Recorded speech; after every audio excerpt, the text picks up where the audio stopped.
Hello बच्चों, कैसे हो तुम लोग। मेरा उम्मीद है तुम लोग बहुत अच्छे हो। चलो आज क्लास 10 का एक नया चैप्टर पढ़ेंगे और एक ही क्लास में ख़त्म कर देंगे। तो तुम लोगों को रिक्वेस्ट है, जो लोग नए हो मेरी चैनल में, ज़रूर मेरा चैनल सब्सक्राइब करो और ये वीडियो को स्किप मत करो। ये वीडियो से तुम लोगों का बहुत फ़ायदा होगा और एक ही वीडियो में पूरा चैप्टर हम ख़त्म कर देंगे। इसके साथ तुम लोगों का कोई भी क्वेश्चन रहे तो तुम लोग कमेंट करके बोलो, हम ज़रूर कमेंट का आंसर करेंगे। तो आज पढ़ेंगे नेल्सन मैंडेला। उसके नीचे लिखा हुआ है long walk to freedom. Nelson Mandela को तुम लोग तो पहचानते हो, बहुत फेमस आदमी है, मगर लॉन्ग वॉक टू फ्रीडम शायद तुम लोगों ने पहली बार ये नाम सुन रहे हो। ये क्या है, इसका मीनिंग क्या है। फ्रीडम का मतलब है आज़ादी, लॉन्ग वॉक का मतलब है बहुत दूर पैदल जाना। तो आज़ादी के लिए बहुत दूर जाना पड़ता है और आज़ादी से बाहरी जो एनिमी है उन लोगों से नहीं, जैसे भारत को दखल करके रखा था अंग्रेजों ने, साउथ अफ्रीका को भी दखल करके रखा था, मगर आज़ादी उन लोगों को नहीं था। जात पात था, भेदभाव था, रेशियल डिस्क्रिमिनेशन था। तो इसलिए उन चीज़ों से आज़ादी मिलने के लिए नेल्सन मैंडेला ने लड़ाई किए थे। ये लॉन्ग वॉक टू फ्रीडम एक ऑटोबायोग्राफी है। तो तुम लोग पूछोगी, sir what is an autobiography. तो ऑटोबायोग्राफी का मतलब है आत्मजीवनी। जो राइटर खुद का जीवनी खुद लिखते हैं उसको बोलते हैं ऑटोबायोग्राफी। ठीक है, बायोग्राफी बोलते हैं जैसे कोई फेमस पर्सन का लाइफ हिस्ट्री और किसी ने लिखा तो उसको बोलते हैं बायोग्राफी। ऐसे बहुत फेमस लोगों ने और राइटर ने ऑटोबायोग्राफी लिख के गया, जैसे रविंद्रनाथ टैगोर ने भी लिखा, एपीजे अब्दुल कलाम ने भी लिखा। तुम लोग जरूर इन लोगों का नाम सुना है। तो आज तुम लोगों को नेल्सन मैंडेला के बारे में कुछ बताएंगे। तो तुम लोग पिक्चर देख के ही पहचान जाते हो कौन नेल्सन मैंडेला है। बहुत फेमस पर्सन है। वो 1918 में जन्म लिया था साउथ अफ्रीका में। उसका जन्म जिस गांव पे हुआ है उस गांव का नाम था ट्रांस्केई और उसका फुल नाम है नेल्सन रोहिलाला मैंडेला। तो ये रोहिलाला नाम कहाँ से आया। ये रोहिलाला नाम उसका पिताजी उसको दिए थे। उसका पिताजी का नाम था रोहिलाला मैंडेला। तो छोटे उम्र से ही उसका पिताजी उसको देखते थे, पढ़ाते थे और उसको मोटिवेट करते थे। एक्चुअली उसका पिताजी ही उसका मेंटर था। जब छोटे थे नेल्सन मैंडेला तब गांव की स्कूल में पढ़ाई करते थे और उनका खेती भी था। नेल्सन मैंडेला का जो घर था उस समय मकाई ज़्यादा होता था, तो उन लोगों का मेन फूड था मकाई। उसका पिताजी रोहिलाला मैंडेला झोसा नेशन का मुखिया थे। इसके बावजूद भी तेम्बू ट्राइब का मुखिया भी थे। नेल्सन मैंडेला जब छोटे थे बहुत होमवर्क करते थे, मतलब घर के लिए बहुत काम करते थे, माँ को पापा को हेल्प करते थे। और उस टाइम में साउथ अफ्रीका को इंग्लैंड ने कॉलोनी बनाया था, मगर उसका जब कम उम्र था उसका पिताजी गुजर गए।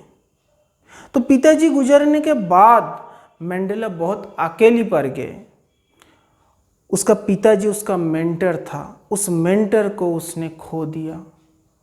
तब पढ़ाई के लिए उसने शहर चला गया। उसने कॉलेज का पढ़ाई वेस्लियन कॉलेज में किए थे। उसके बाद उसने यूनिवर्सिटी ऑफ फोर्ट हरे से पढ़ाई किए थे।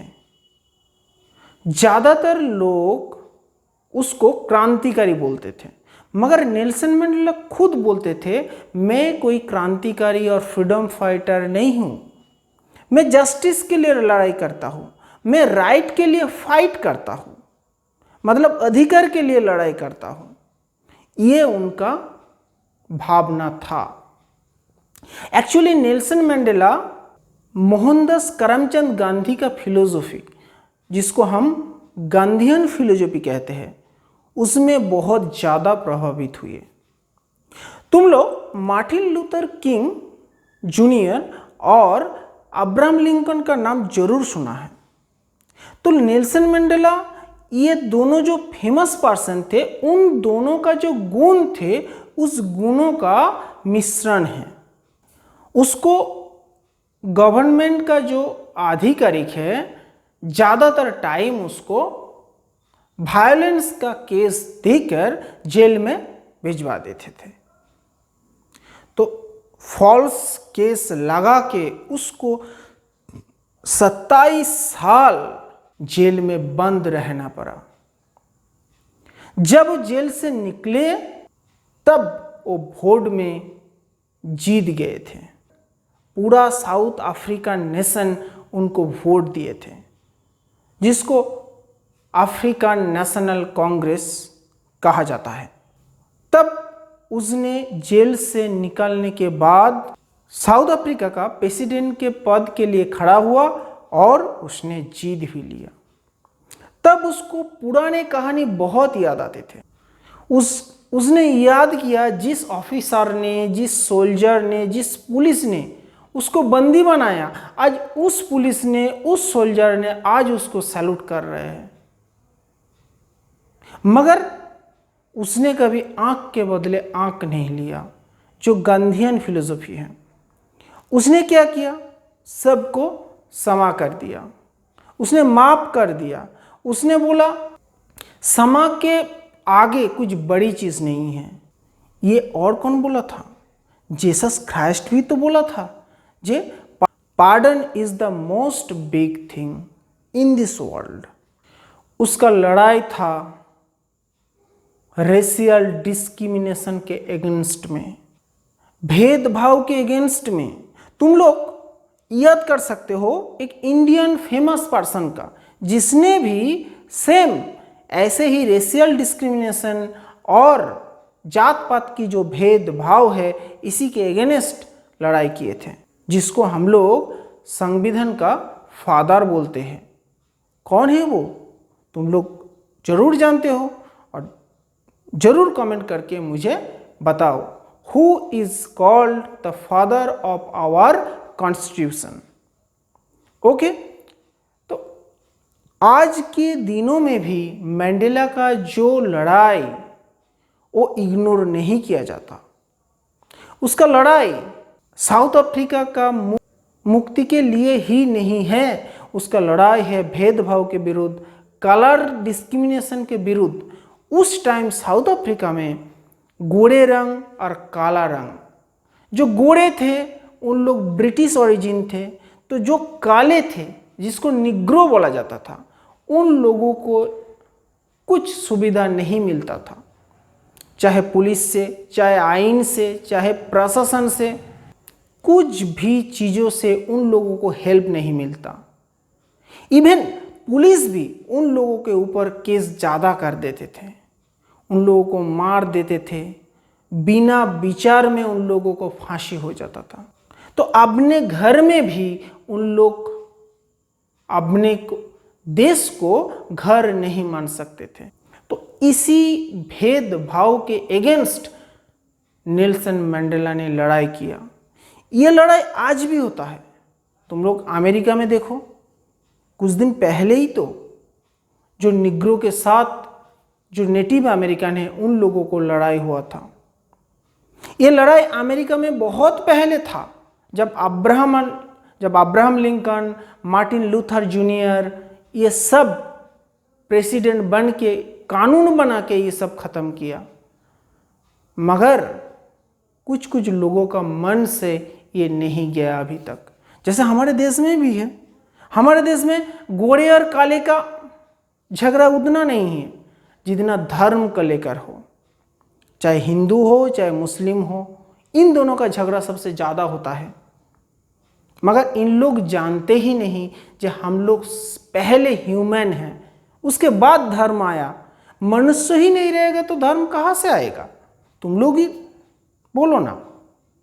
जब हम लोग ये धरती में नहीं आते तो धर्म कहाँ से आता? तो इस छोटे से चीज़ के लिए हम लोग लड़ाई करते हैं। तो इस ऑटोबायोग्राफी ने हम लोगों को दिखाया, जब टॉर्चर के बावजूद, अत्याचार के बावजूद, शोषण के बावजूद एक आदमी खड़ा हुआ उन चीज़ों को अगेंस्ट, टॉर्चर, एक्सटॉर्शन, ऑपरेशन, इन चीज़ों के अगेंस्ट उसने खड़ा हुआ और उसने जीत हासिल किया, सक्सेस हासिल किया। तो बच्चों, तुम लोगों ने इस चैप्टर से क्या सीखा? जरूर सीखा कि तुम जितना ही छोटे हो, जितना ही तुम्हारा फिनेंशियल कंडीशन खराब हो और सोशल कंडीशन जितना ही खराब हो, तुम्हारे मन में सच और जिद रह गया तो तुमको कोई नहीं रोक सकता। तुम लोग हमारे प्राइम मिनिस्टर को देखो, मोदी जी को। उसने क्या थे? उसने एक चाय के दुकान में काम करते थे, मगर उसने क्या बना? देश का प्राइम मिनिस्टर बना। दुनिया की सबसे बड़ी जो लोकतंत्र है, उस लोकतंत्र का मुखिया बना। तो ये ऐसे ही हो गया? नहीं हुआ।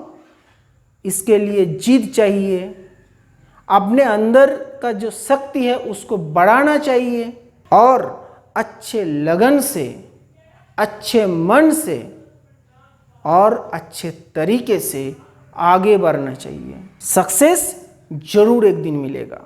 जैसे नेल्सन मंडेला को सक्सेस मिला, तुम लोग भी जिद से, सही तरीके से पढ़ाई में और जिंदगी जीने में अपने कोशिश करते रहो तो एक दिन तुम लोग जरूर कामयाब रहोगी। आज के लिए इतना ही। Thank you. ये टेक्स्ट तुम लोग जरूर अच्छे से पढ़ लेना और इसका क्वेश्चन आंसर जरूर हम दे देंगे। आज के लिए इतना ही। Thank you. तुम लोग सुस्त रहो, घर में रहो, जरूर मास्क पहनो।